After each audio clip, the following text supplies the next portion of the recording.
Et notre Dieu qui est sage, qui fixe les limites à l'adversité, permet parfois certaines épreuves lorsqu'il sait que cela concourra à notre bien. Il permet et donne les limites. Je l'ai dit la dernière fois, que rien ne nous arrive si l'Éternel Dieu ne l'a permis. Et que toute chose concourt au bien de celui qui aime Dieu. L'ennemi ne pouvait jamais frapper Job si Dieu ne lui avait pas donné la permission. Lorsque Dieu lui donne la permission, Dieu fixe les limites. Au diable, tu peux toucher à ça, tu peux toucher à ça, mais tu ne touches pas à sa vie. Au travers de ce passage, je prends conscience que le diable ne peut rien contre notre vie. Parce que nous sommes les transporteurs du grand Dieu en nous, Jésus-Christ. Et que si quelque chose m'arrive, je dois comprendre par là qu'il y a un message que l'Éternel veut me transmettre. Alléluia. Nous voyons la vie de Job, un homme juste. Alléluia. Un homme obéissant. Mais au travers de la souffrance, son obéissance est devenue parfaite. Alléluia. À tel enseigne qui dit à la fin, mes oreilles avaient entendu parler de toi, mais aujourd'hui, mes yeux t'ont vu. Alléluia. Quand nous voyons la vie de cet homme, nous comprenons que parfois les épreuves et les douleurs n'arrivent pas simplement aux personnes têtues, n'arrivent pas simplement aux personnes qui ne veulent pas marcher selon la volonté de Dieu, mais également arrivent à des personnes déclarées justes aux yeux de Dieu, dans le seul but de perfectionner leur obéissance. Alléluia. Alors parfois, tu peux vivre certaines choses. Ce n'est pas parce que tu as posé des actions qui ont blessé Dieu. Non. Mais tu vis parfois certaines situations parce que Dieu veut te faire grandir. Parce que Dieu veut t'accorder de la maturité. Parce que Dieu veut encore te transformer. Parce que Dieu veut t'accorder des actions, une obéissance parfaite. Alléluia. Mais pour cela, il va falloir passer, comme j'ai pu le dire la semaine dernière, dans des couloirs de souffrance. Vous connaissez les couloirs? C'est-à-dire, tu ne peux ni aller à gauche, ni aller à droite. Tu es coincé, tu as un chemin, tu ne peux qu'avancer. Alléluia. C'est-à-dire, il y a douleur, mais tu avances quand même. Tu n'as pas le choix. Amen. La porte derrière est fermée. Et tu vis ton histoire. Touche ton voisin, dis-lui, c'est ton histoire. La bonne nouvelle, c'est que, bien aimé, la gloire que nous connaîtrons n'est pas comparable à la souffrance que nous expérimentons dans le temps présent. La Bible dit en Romains 8, à partir du verset 18, que j'estime que les souffrances du temps présent ne sont pas dignes d'être comparées avec la gloire qui sera révélée en nous. Donc, après chaque épreuve, il y a une gloire. Après chaque souffrance, il y a une gloire. Et Dieu nous rassure. Il nous dit, certes, tu es en train de souffrir, mais la gloire à venir ne sera pas comparable à la souffrance que tu vis dans le temps présent. Elle sera supérieure. Elle aura la capacité de te faire oublier le temps d'épreuve, le temps de douleur. Tellement elle sera énorme. Alléluia. Alors la prise de conscience de cela m'emmène à louer Dieu dans les difficultés. La connaissance de cela m'emmène à célébrer Dieu dans les difficultés. Pourquoi? Parce que je me dis que certainement, quand mon temps arrivera, alors je rentrerai dans la gloire. Et cette gloire n'est pas comparable à ce que je vis. Peu importe qu'importe la longueur de la nuit, le jour finira toujours par se lever dans ma vie. Certainement, on ne reconnaît pas ton dévouement. Certainement, on ne reconnaît pas ton talent. Certainement, on ne reconnaît pas ton appel. Certainement, on ne reconnaît pas ta mission. On ne reconnaît pas tes actions. Certainement, tu es méprisé, tu es rejeté. Certainement, on ne te goûte pas. Mais bien aimé, dis, ce n'est pas grave. Car le temps arrivera où ma gloire sera manifeste. Et lorsqu'elle se manifestera, l'on confessera qu'il y a un enfant qui est béni de Dieu. Alors la prise de conscience de cela m'emmène à ma famille. La prise de conscience de cela m'emmène à m'encourager, me rassure.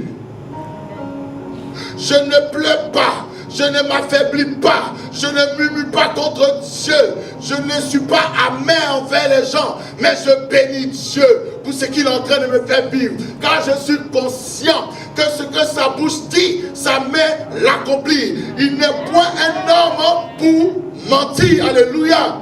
Ni le Fils de l'homme pour se repentir. Ce que sa bouche dit, sa main l'accomplit. Et sa parole a dit que la gloire à venir ne serait comparable aux souffrances présentes. Alors je crois en cette parole. Tant bien même que je suis accablé, je suis dans la joie. Parce que ma joie vient de la parole de Dieu. Même si c'est compliqué, je célèbre Dieu. Ma foi ne vacille point. Parce que ma foi prend appui sur la parole de Dieu. Amen.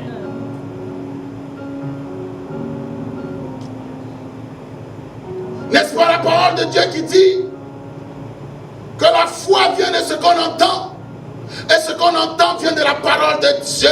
Sur quoi ta foi est positionnée? Parce que nous pouvons avoir foi à la négativité, nous pouvons avoir foi au malheur, nous pouvons avoir foi à la destruction, nous pouvons avoir foi à l'échec, nous pouvons avoir foi à la médiocrité, nous pouvons avoir foi en toutes ces choses-là. Dis que cela peut m'arriver, mais moi je refuse d'avoir foi en ce que Dieu n'a pas dit. Je refuse à cela et je mets ma foi sur la promesse de Dieu à mon égard. Il dit que je suis son héritier, co-héritier en Christ, et que toutes les bénédictions d'Abraham s'accompliront dans ma vie. Alors je vais avoir foi que je prospérerai même quand tout va mal. Je vais avoir foi que j'avancerai même lorsqu'il y a l'opposition. Je vais avoir foi que je guérirai même quand je suis malade. Je vais avoir foi que je travaillerai même si je suis dans le chômage. Je vais avoir foi que je servirai l'Éternel de toutes mes forces même si je suis affaibli. Alléluia.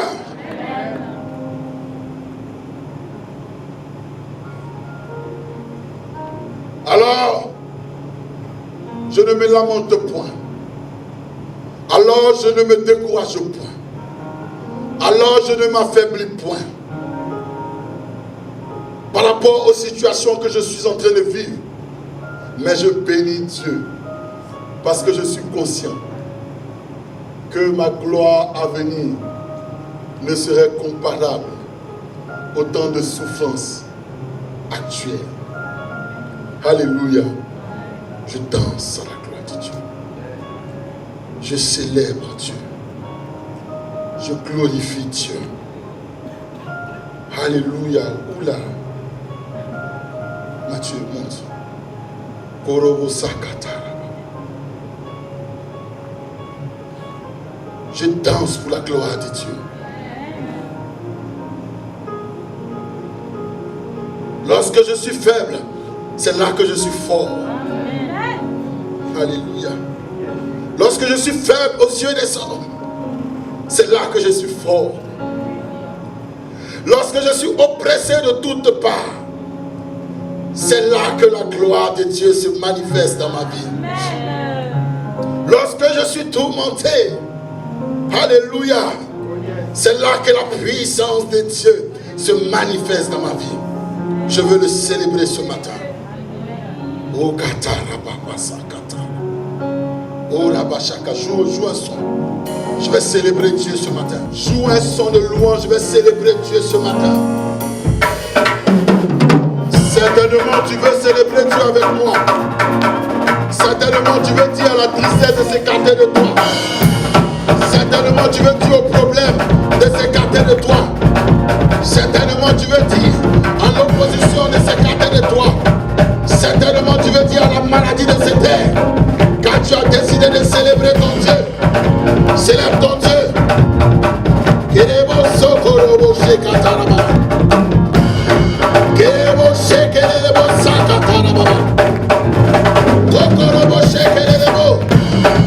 Hey! Danse à la gloire de Dieu!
Yeah, yeah. Yeah, yeah.